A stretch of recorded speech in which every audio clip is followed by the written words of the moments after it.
지금부터 내가 해주는 얘기 들어주겠니? 할렐루야. 금요 기도의 자리에 나오신 여러분을 진심으로 환영하고 축복합니다. 오늘도 하나님 말씀 듣고 기도하는 시간 갖도록 하겠습니다. 오늘 하나님께서 주시는 은혜의 말씀은 열왕기상 17장 17절에서 24절 말씀입니다. 구약성경 열왕기상 17장 17절에서 24절 말씀 중에서 23절부터 봉독해 드리겠습니다. 엘리야가 그 아이를 안고 다락에서 방으로 내려가서 그의 어머니에게 주며 이르되 보라 내 아들이 살아났느니라.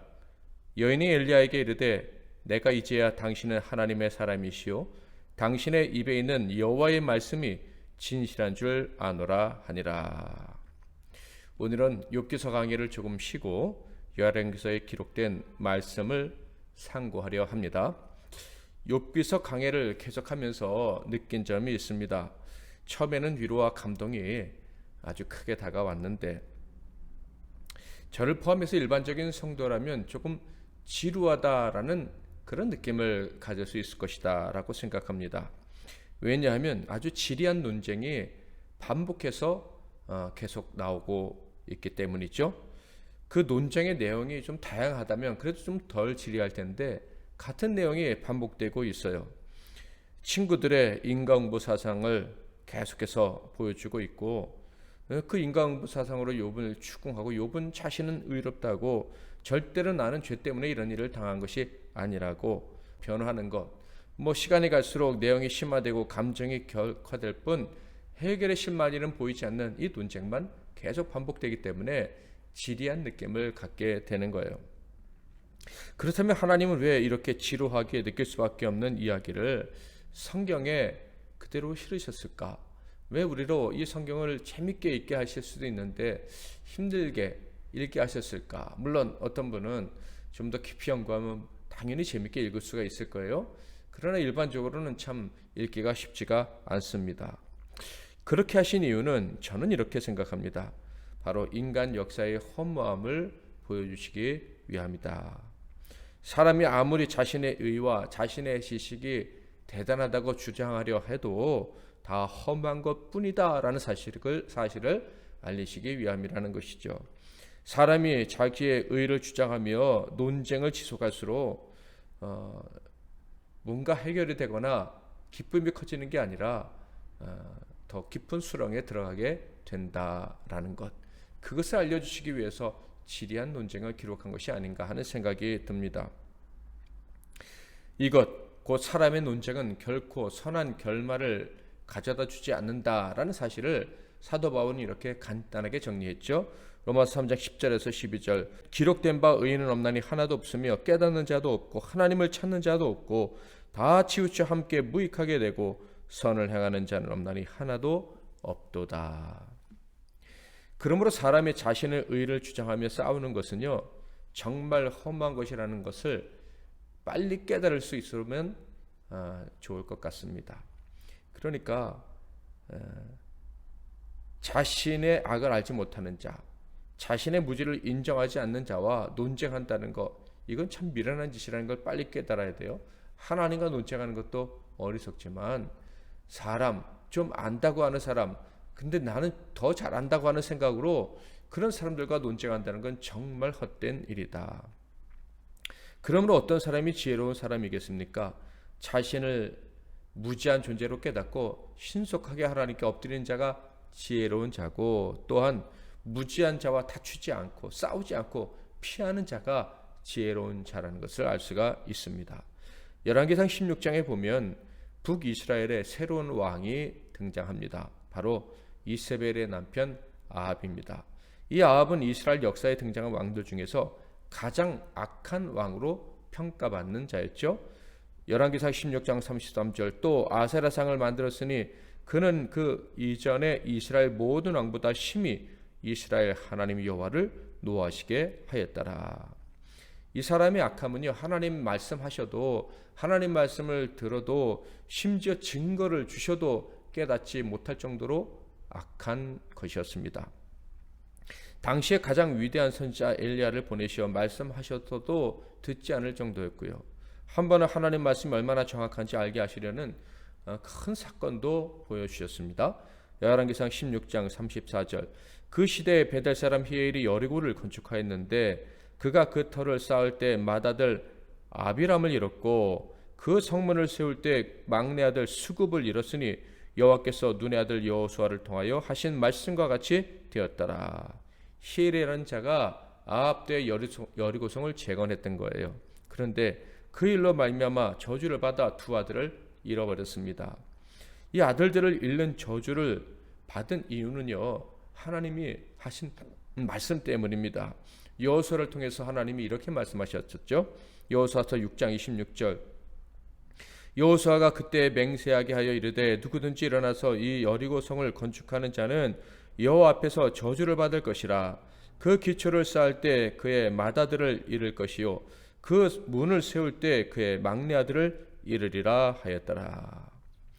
여리고는 어떤 성입니까? 이스라엘 사람들이 가나안 땅에 들어갔을 때 첫 번째로 그 가나안을 향해 나아가는 이스라엘 백성을 대적했던 사람들이 살던 성읍이 바로 여리고 성입니다. 대적자의 성이죠. 그래서 하나님은 그 성을 멸망시키셨을 뿐만 아니라 그 성, 그 땅이 영원히 저주받게 하셨습니다.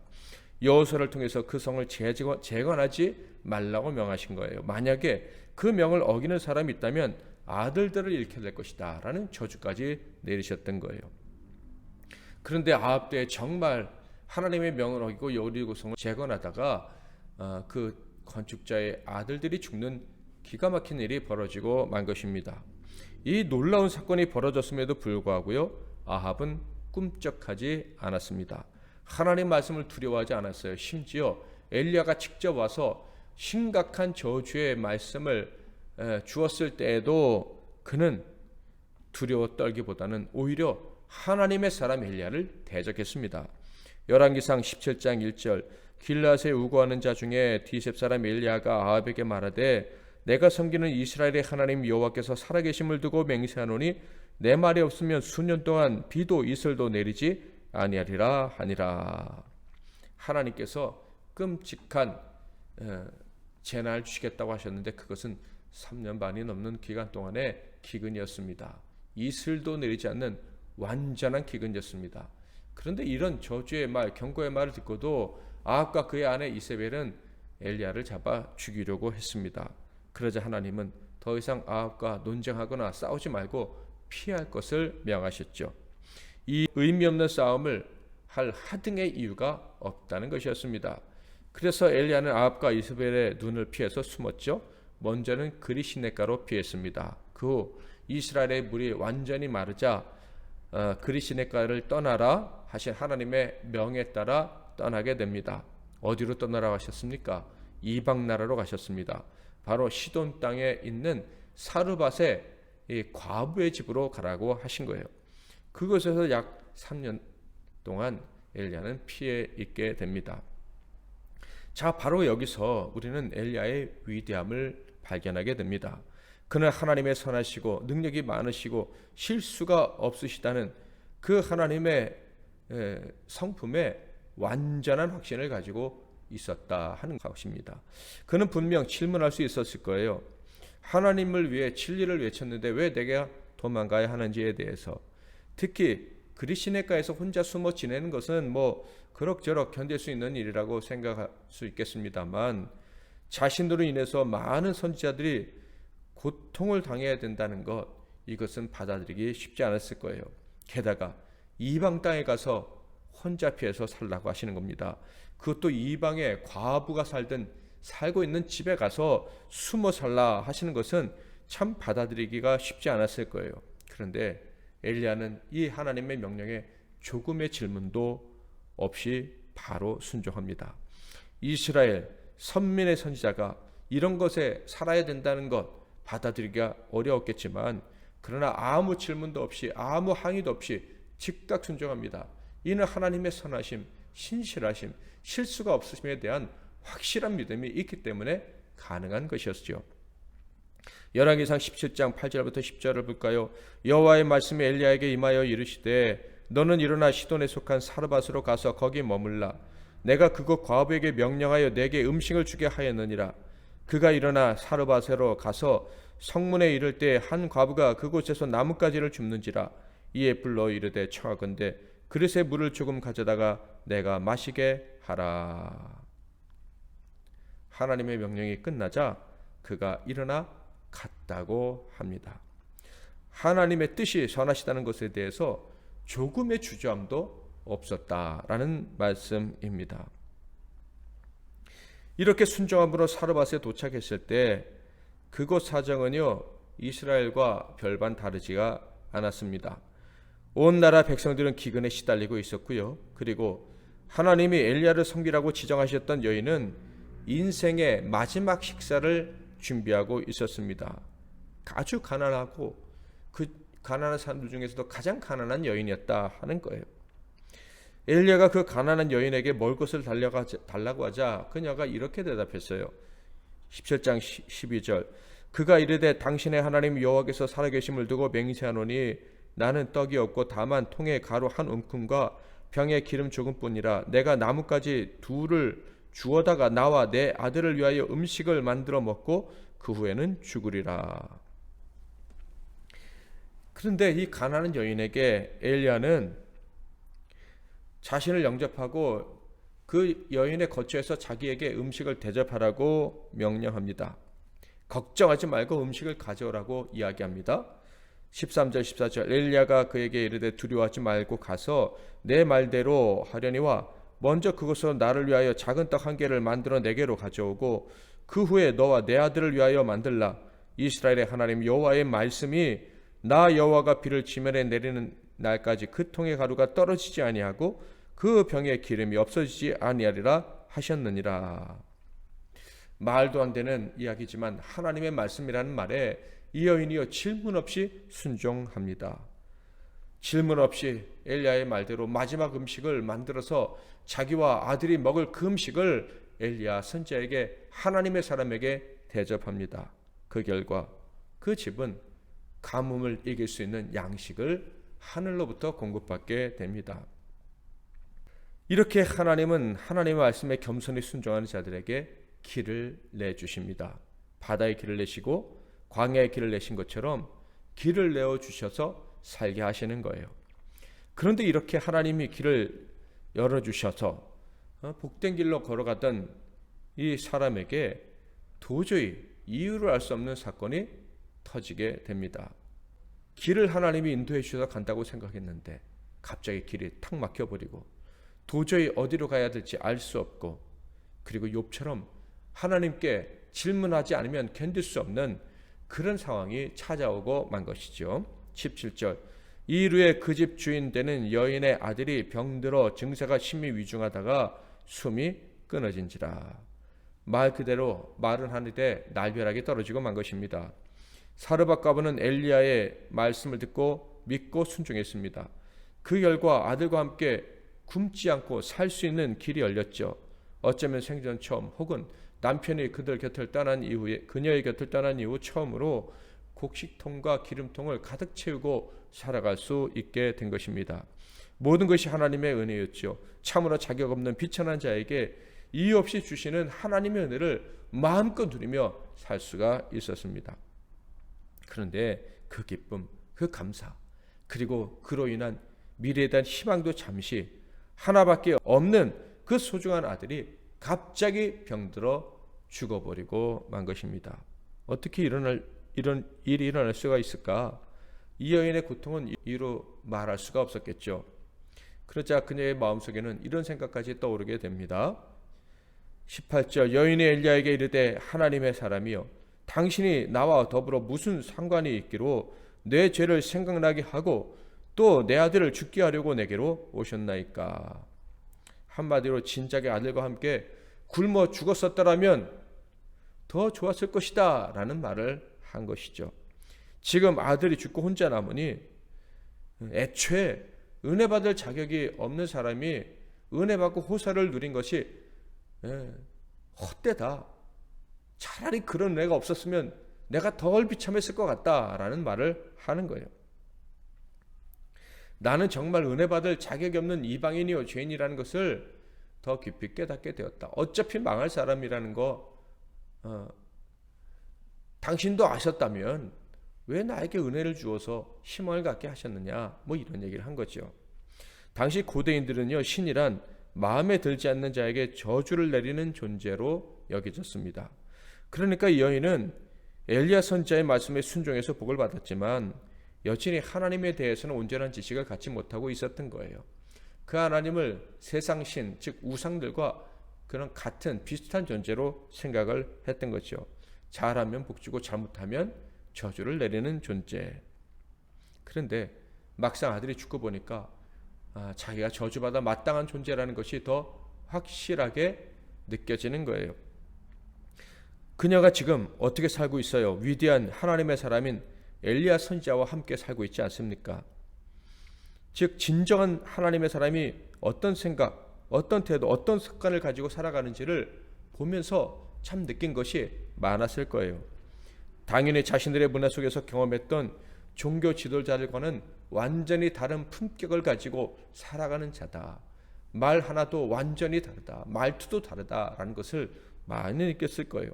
또한 영적인 힘과 능력, 그 고결한 영혼의 힘 같은 것들도 분명히 느꼈을 것입니다. 그래서 조심스러울 수밖에 없고 그 앞에서 위축될 수밖에 없었을 거예요. 그런데 바로 그 중에 자기 아들이 죽어버리게 된 것입니다. 당연히 이 여인은 자기 죄 때문에 아들이 죽었다고 생각을 했습니다. 그런데 그 아들 잃은 슬픔이 너무 컸기 때문에 자기가 마땅히 받아야 될 이 책임을 엘리야에게 전가하기 시작한 거예요. 엘리야 때문에 아들이 죽었다. 더 정확히 말하면 엘리야 당신 때문에 내 아들이 죽은 것에 대한 이 죄책감이 더 커서 견딜 수가 없다라는 말을 한 것입니다. 어찌되었든 이 여인은 아들의 죽음으로 큰 혼란에 빠지게 된 것입니다.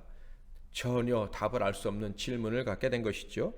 하나님의 은혜가 분명히 자신에게 임했는데 하나님의 은혜가 나에게 기적처럼 임했다고, 그래서 나는 정말 이 이방인의 도시에서 복을 받은 사람이라고 생각을 했었는데 갑자기 이 큰 저주를 받게 되니까 도저히 그 이유를 알 수가 없었던 거예요.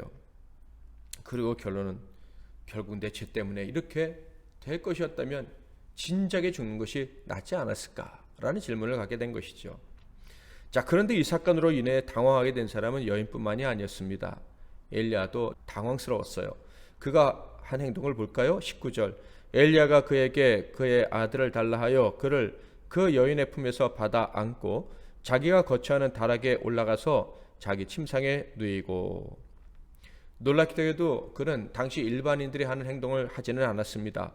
당시에는 사람이 죽으면 바로 그날 장사하는 풍습이 있었어요. 시체가 부패하기 쉬운 기후였기 때문이며 또 혹시 모를 전염병을 막기 위해서 사람이 죽으면 바로 장사를 지내야 했습니다. 그런데 엘리야는 어떻게 했습니까? 그 아이의 시체를 안고 자기가 기거하는 다락방으로 올라가서 자기 침대에 그 부정한 시체, 이스라엘 사람들은 만지지도 않는 그 시체를 뉘었습니다. 그러니까 엘리야도 아주 충격적인 행동을 한 거예요. 즉 엘리야가 충격을 많이 받았다. 이 아들의 죽음을 그냥 받아들이기가 어려웠다 하는 거예요. 다락방에서 올린 그의 기도의 내용을 보면 그가 매우 당황하고 놀랐고 또 마음이 몹시도 아팠다는 것을 명백하게 보여줍니다. 20절 21절. 여호와께 부르시어 이르되 내 하나님 여호와여, 주께서 또 내가 우고하는 집 과부에게 재앙을 내리사 그 아들이 죽게 하셨나이까 하고 그 아이 위에 몸을 세 번 펴서 엎드리고 여호와께 부르시어 이르되 내 하나님 여호와여, 원하건대 이 아이의 혼으로 그의 몸에 돌아오게 하옵소서 하니. 20절 21절에 보면 부르짖었다. 엘리야가 부르짖어 간절히 기도했다라고 기록되어져 있습니다. 이 아이를 침상에 누이고 부르짖어 기도한 거예요. 이렇게 부르짖은 이유가 무엇이겠습니까? 이 아이의 죽음을 받아들이기가 어려웠기 때문이었죠. 받아들일 수 있었다면 바로 장례식을 치르도록 했을 거예요. 엘리야는 이 아이의 죽음을 받아들일 수가 없었습니다.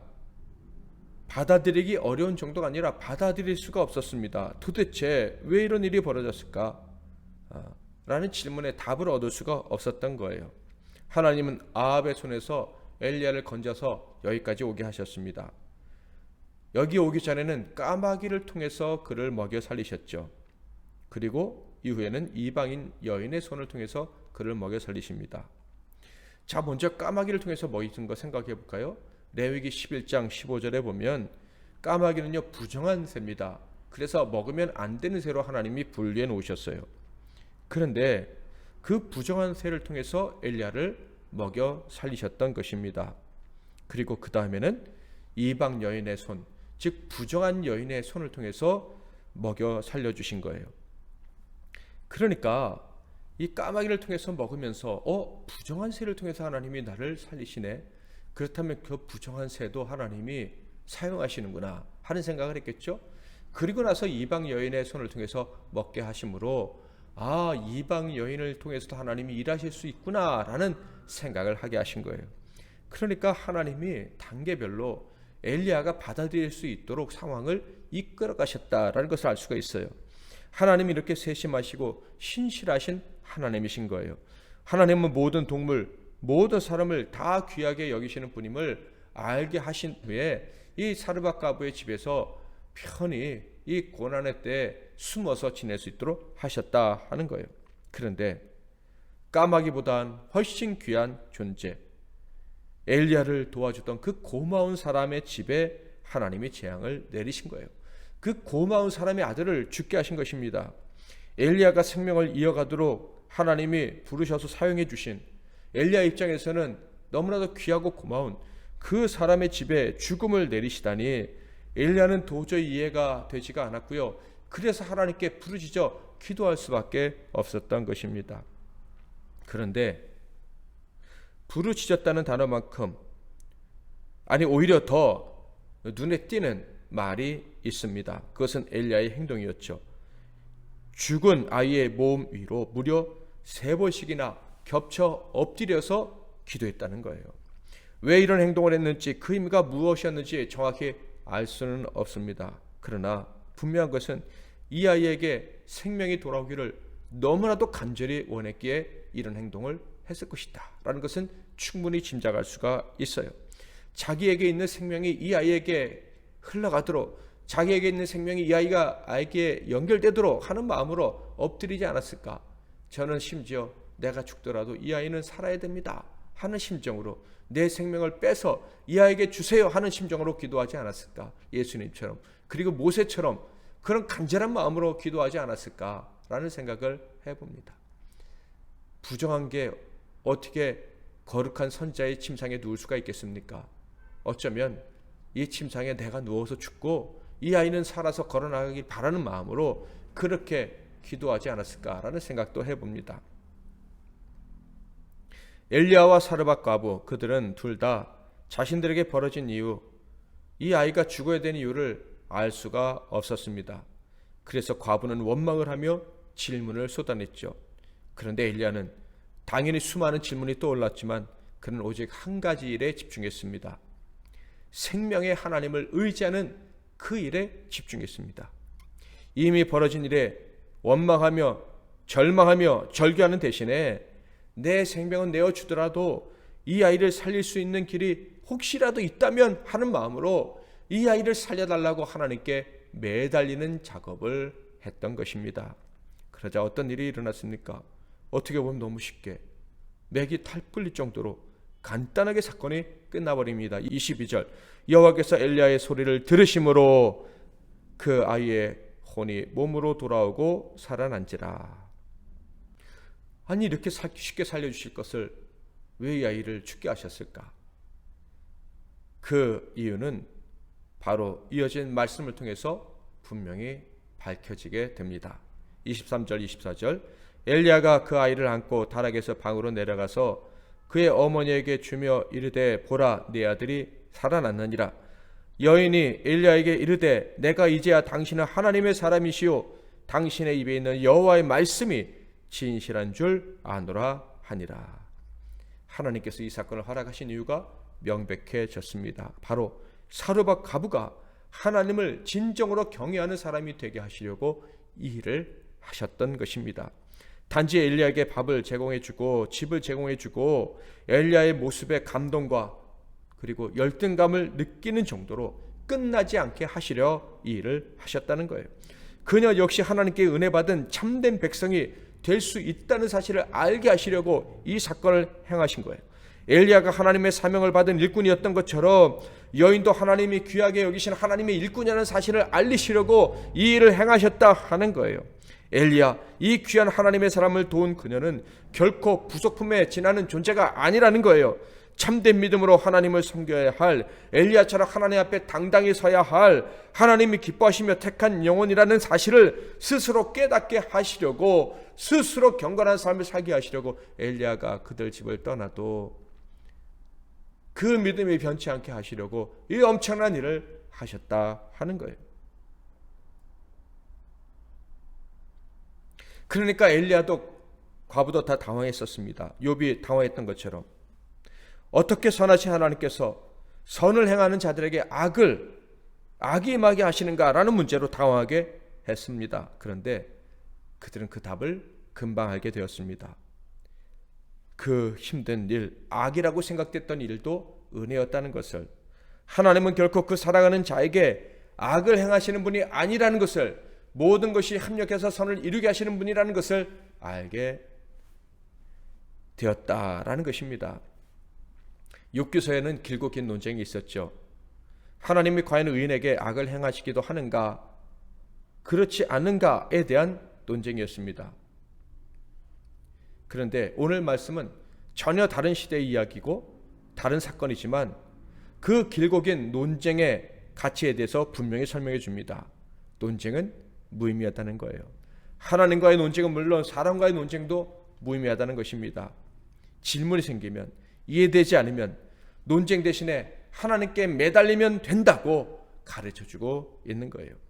이해할 수 없는 고난의 때 우리는 하나님의 생명을, 그 생명의 능력을 달라고, 경험하게 달라고 매달리면 됩니다. 매달려야 합니다.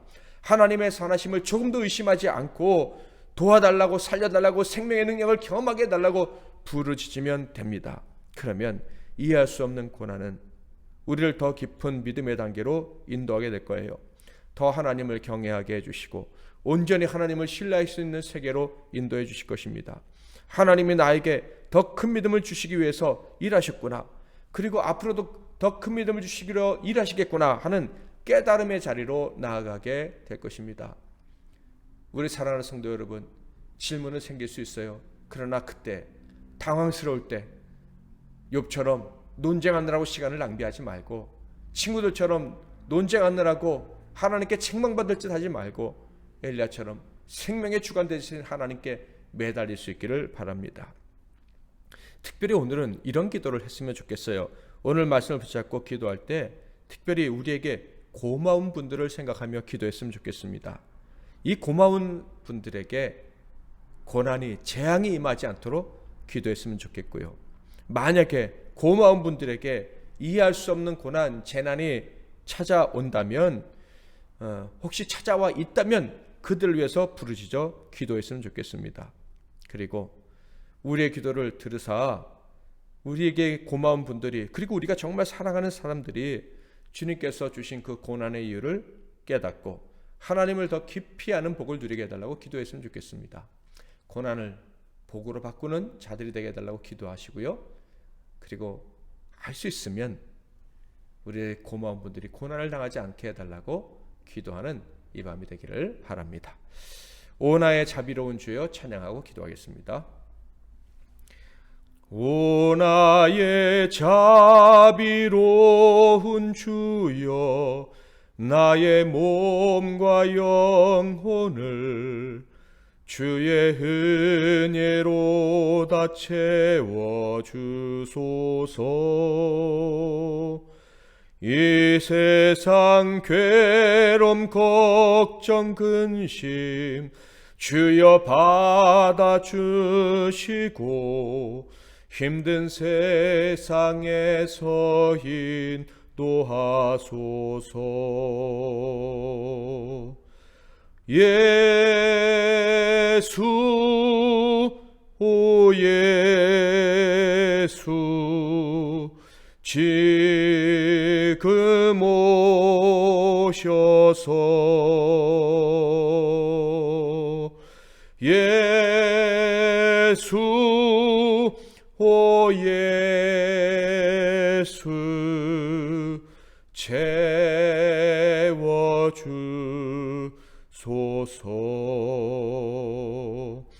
모여라 주께 찬양하라 나의 귀한 친구야. 주 이름 앞에 너 두 손 모으고 오 너의 슬픈 세상 눈물 너의 쌓인 아픔을 십자가 앞에 너 모두 버리고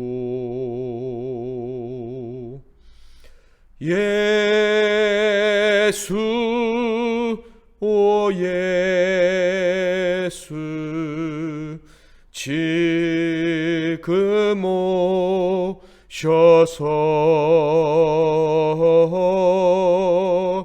예수 오 예수 채워주소서.